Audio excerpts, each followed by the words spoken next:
চলে যায় যায় যায় যায় রমাদান। শুনছো কি ভাই ও মুসলমান, গুনাহ খাতা হয়েছে কি ক্ষমা, নাকি পাপের বোঝা হইল আরো জমা। সাহেরি খেলে রাখলা রোজা, থাকলা উপবাস, কঠোর পরিশ্রম করলা দীর্ঘ একটি মাস। সারণী চগলখুরি, সারণী মিথ্যাচারী, সারণী চগলখুরি, সারণী মিথ্যাচারী, ভরিয়েছ উদরটাকে সবটুকুই হারাম। চলে যায় যায় যায় যায় রমাদান। শুনছো কি ভাই ও মুসলমান, বিলাসিতায় করেছ তুমি সাহরি আর ইফতারি, প্রতিবেশী মিসকিনদের শূন্য ছিল ভারী। তুমি তো মুমিন নহে রসুলের হাদিস কহে, তুমি তো মুমিন নহে রসুলের হাদিস কহে। দোজখের কারণ হবে দুনিয়ার আরাম। চলে যায় যায় যায় যায় রমাদান। শুনছো কি ভাই ও মুসলমান।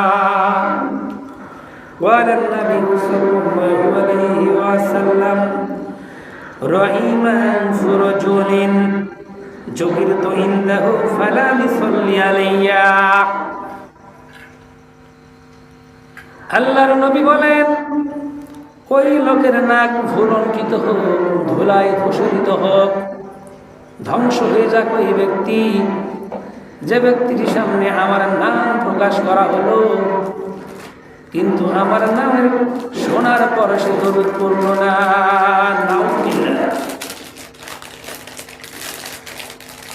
আল্লাহর নবীর শান কত, মান কত! আল্লাহ রাব্বুল আলামিন কোরআন কারীমে নবীজির শানের নমুনা দিয়েছেন। ওয়া ইন্নাকা আলা খুলুকিন আযীম।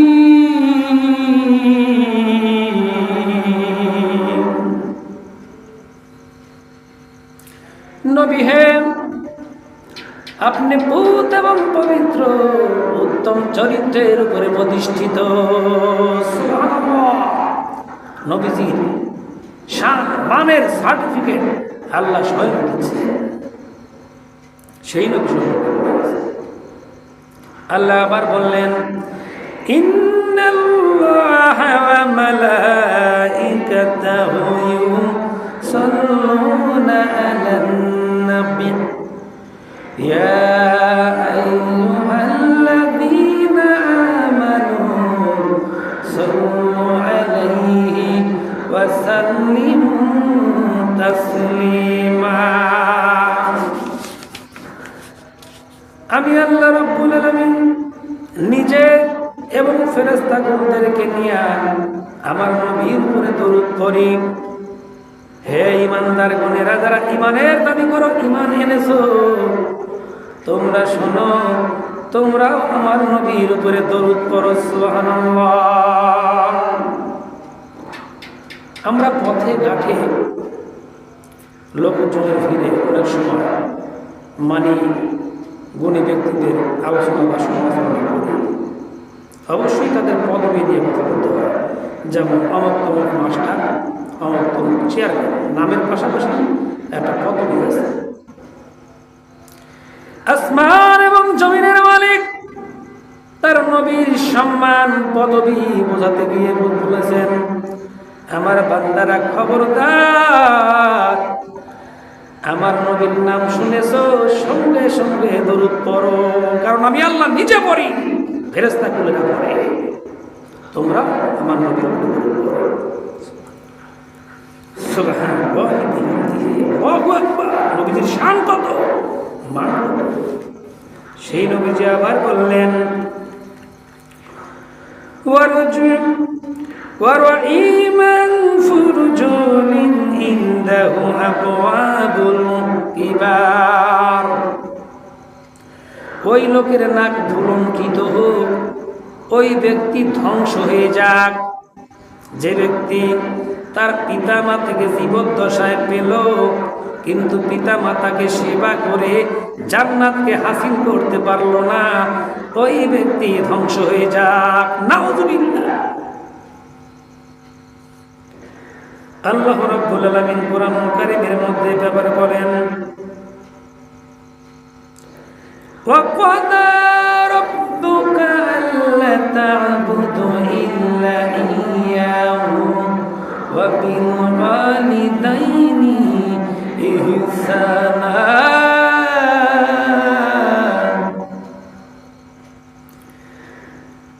এবার বান্দারা, তোমার রবের গোলামতি শেষ হবার পর, তোমার রবের দাসত্বের পর তোমরা তোমাদের পিতা মাতার সেবা করো, তাদের ইহসান করো, তাদের উপকার করো। ইম্মা ইয়াবলিগান্না ইনদাকাল কিবারা আহাদুহুমা আও কিলাহুমা ফালা তাকুল লাহুমা উফফি ওয়ালা তানহারহুমা ওয়া কুল লাহুমা قولا كريما।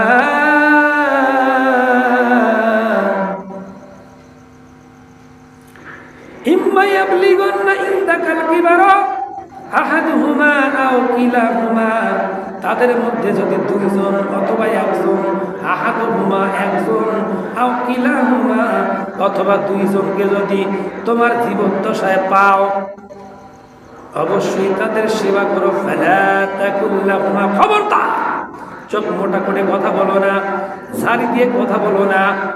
উফি ওয়ালা তানহারহুমা, খবরদার উফ শব্দটা বলো না। ওয়া কুল লাহুমা কাওলান কারীমা, সম্মানের সঙ্গে কথা বলো, সম্মান সূচক আচরণ করো পিতা মাতার সঙ্গে। এর রমাদান আমাদেরকে কি শিক্ষা দিচ্ছে? পিতা মাতার সেবা না করলে, পিতা মাতার অবদ্ধ হলে, পিতা মাতাকে অসন্তুষ্ট করলে জান্নাত পাওয়া যাবে না। খবরদার পিতা মাতাকে অসন্তুষ্ট করবে না। আল্লাহর নবী বলেন হুয়া জান্নাতুকা ওয়া নারুকা, পিতা মাতা তোমার জান্নাত, পিতা মাতাই তোমার জাহান্নাম। পিতা মাতা সন্তুষ্ট হলে জান্নাতে যাবি, আর পিতা মাতা অসন্তুষ্ট হলে জাহান্নামে যাবি। নাউযুবিল্লাহ। আল্লাহর নবী বলেছেন কোন এক বান্দা যদি তার পিতা মাতার দিকে একবার নেক নজরে তাকায়, একটাবার যদি নেক নজরে তাকায়, ওই লোকটার আমল নামায় একটা কবুলিয়ত হজের সব দেওয়া হয়। সুবহানাল্লাহ।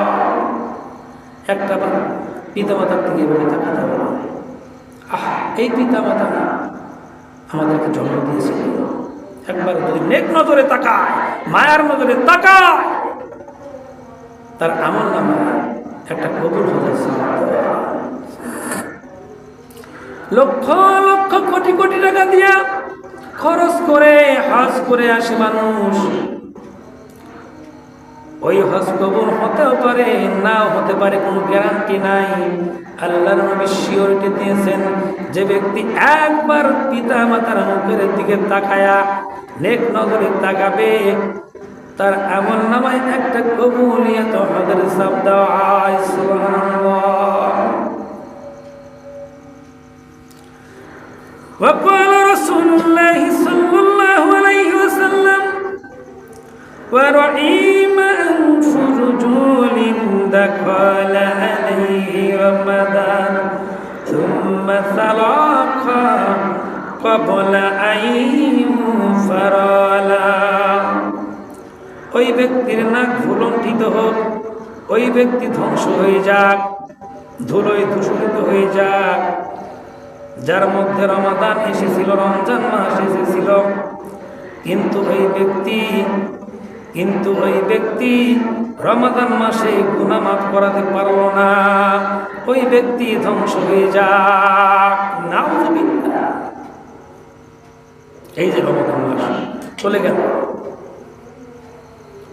আমরা আমাদের গুনাহ মাফ করাতে পারলাম কিনা?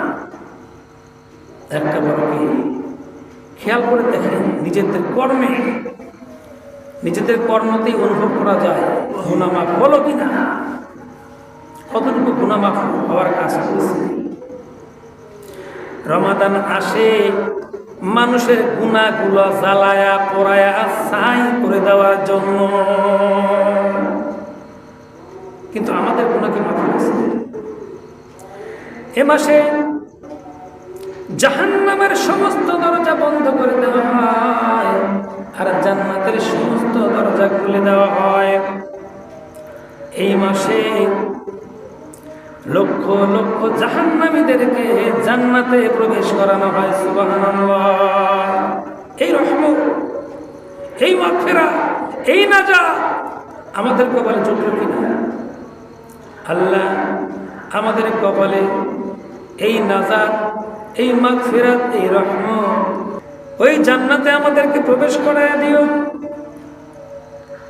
সবার একটাই কামনা, আল্লাহ আমাদেরকে গুনাহ মাফ করে দাও, মাসুম বানায় দাও, আমিন।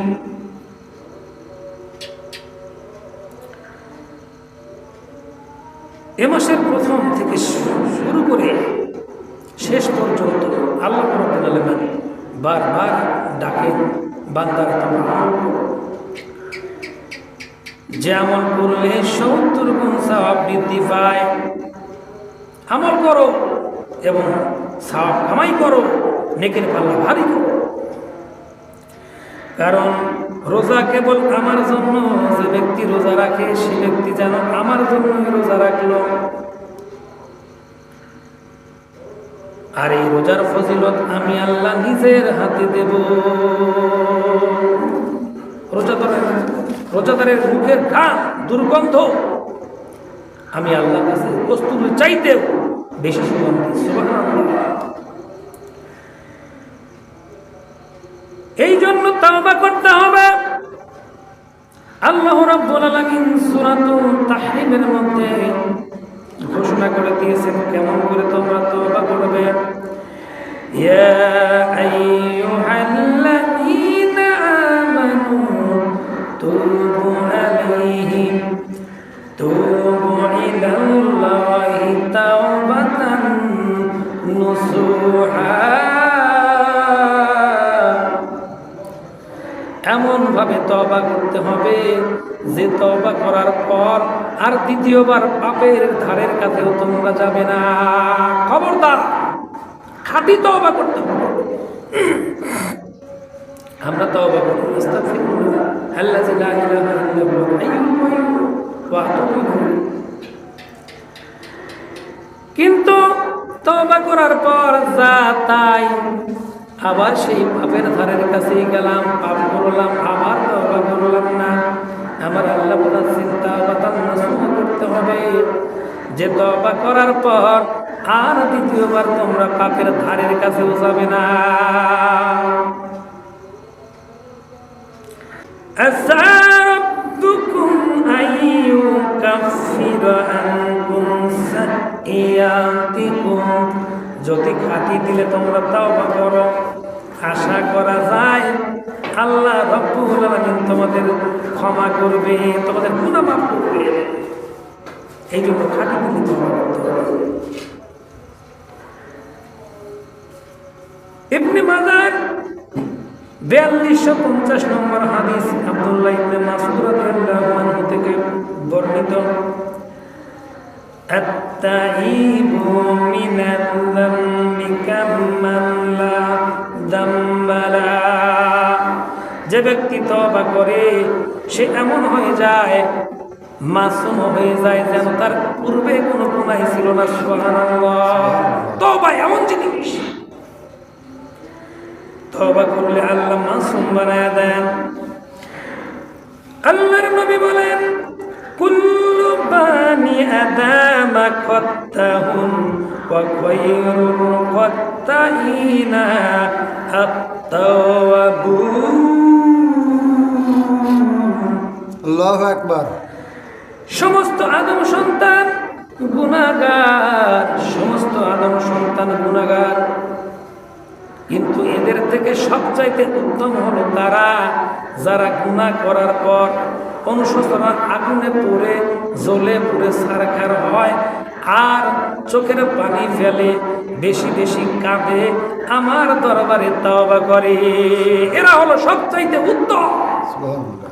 সমস্ত আদম সন্তানই গুনাহগার, কিন্তু এদের মধ্যে সবচাইতে উত্তম তারা যারা কিনা আমার দরবারে তওবা করে, কাঁদে।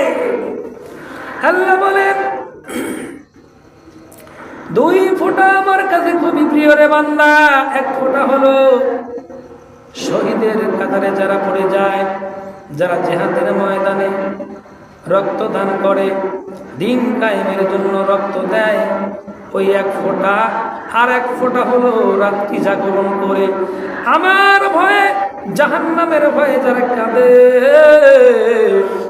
আল্লাহ রাব্বুল আলামিন বলেন ওই চোখের পানি আমার কাছে বড় প্রিয়।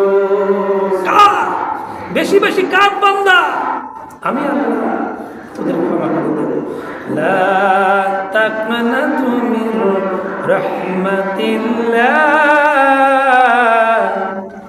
আল্লাহ রাব্বুল আলামিন বলেন আমার রহমত থেকে তোমরা নিরাশ হয়ে যেও না বান্দা, আমার রহমত থেকে নিরাশ হইস না। তোদের গুনাহ যদি খাবারের পানির থালা হয় আর আমার রহমতের দরিয়া হলো সাগরের মতো, সাগরের মতো দরিয়া, আমার রহমতের দরিয়া, আমি মাফ করে দেব, তোরা ফিরিয়া। আল্লাহর নবী বলেন ইন্নাল্লাহা ইয়াকবালু তাওবাতান আবদি মালাম ইউওয়ারগির। আদম সন্তানের জন্য মৃত্যু পর্যন্ত আল্লাহ তওবার দরজা খোলা রাখেন। সুবহানাল্লাহ। কখন আমার বান্দা তওবা করে ফিরে আসবে আল্লাহ রাব্বুল আলামিন অধীর হয়ে থাকেন, কখন আমার বান্দা তওবা করবে। আল্লাহর নবী বলেন আল্লাহু আফরাহু বিতাওবাতি আহাদিকুম মিন আহাদিকুম দাল্লাতিহি ইযা ওয়াজাদাহা। তোমাদের মধ্যে কোনো একজন ব্যক্তি মরুভূমির রাস্তা দিয়া উট নিয়ে যাচ্ছে, বাহন নিয়ে যাচ্ছে, মরুভূমি ধু ধু করতেছে, একটা গাছের নিকটে ওই বাহনটা বেঁধে সে ঘুমায়া গেল। এরপর ঘুম থেকে উঠে দেখে ওই বাহন নাই, ওই উটনি নাই, অথচ ওই বাহনের উপরে ছিল খাবার, পানি এবং আসবাবপত্র। এবার বলো ওই ব্যক্তি কেমন পেরেশানি হবে যে ব্যক্তি উট হারায় ফেললো, বাহন হারায় ফেললো মরুভূমির মধ্যে।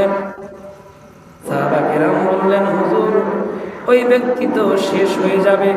মরুভূমিতে উটনি হলো জাহাজ, এই বাহন হলো জাহাজের মতো। কারণ এই জাহাজ যদি না থাকে, এই বাহন যদি না থাকে, সে তো আর ফিরতে পারবে না, মরুভূমির মধ্যেই মারা পড়বে। এর চাইতে পেরেশানির আর কি আছে? আল্লাহর নবী বললেন এবার আমার সাহাবারা বলো ওই বান্দা যদি সন্ধ্যাবেলায় দেখে তার উটনি ফিরে এসেছে, ওই বাহন ফিরে এসেছে, এবার বলো তার কেমন খুশি হবে, সে কতটুকু খুশি হবে? সাহাবা কেরাম বললেন হুজুর সে তো খুশিতে বাক বাক হয়ে যাবে, ঈদের চাইতেও বেশি খুশি সে তার আত্মার মধ্যে পাবে। কারণ মরুভূমির মুখে উট হারায় গেছে, সেই উট যদি সন্ধ্যাবেলায় ফিরে পায় এর চাইতে খুশির আর কি হতে পারে? আমার নবী বললেন আমার উম্মতেরা শোনো, সাহাবীরা শোনো, আল্লাহ রাব্বুল আলামিন এমন অধীর হয়ে থাকে যখন তার কোনো পাপী বান্দা খাঁটি তওবা করে ফিরে আসে, তখন আল্লাহ রাব্বুল আলামিন ওই লোকের চাইতেও কোটি কোটি গুণ বেশি খুশি হয়ে যায়। সুবহানাল্লাহ। আল্লাহর পাপী বান্দারা যখন ক্ষমা চায়, কাঁদে, তওবা করে ফিরে আসে, তখন আল্লাহ রাব্বুল আলামিন এইভাবে খুশি হয়ে যায়, সুবহানাল্লাহ। কিন্তু তওবা করার মধ্যে 4টা শর্ত রয়েছে। তওবা করতে হলে ফিরে আসতে হবে। 1 নম্বর ফিরে আসা, 2 নম্বর হলো অনুতপ্ত হওয়া, অনুশোচনা করা, 3 নম্বর হলো প্রতিজ্ঞাবদ্ধ হওয়া, আর দ্বিতীয়বার পাপের ধারের কাছেও যাওয়া যাবে না। 4 নম্বর হলো বান্দার হক আদায় করা। তুমি অন্যের হক নষ্ট করছো, আল্লাহ তোমাকে ক্ষমা করবে না। যতক্ষণ পর্যন্ত বান্দার হক তুমি আদায় না করবা, ততক্ষণ না পর্যন্ত আল্লাহ রাব্বুল আলামিন তোমাকে ক্ষমা করবে না। শর্ত দিয়েছে, খবরদার, সাবধান হয়ে যা, সাবধান হয়ে যা। আকলি সাদ্দিনাকা ইয়াকুফিকাল আমালুল কলিল। আল্লাহু আকবার। আল্লাহর নবী বলেন, খাঁটি দিলে তারা তওবা করে, যাদের ঈমান খাঁটি হয়, অল্প আমলেই তাদের জন্য নাজাতের সুব্যবস্থা হয়ে যাবে। সুবহানাল্লাহ।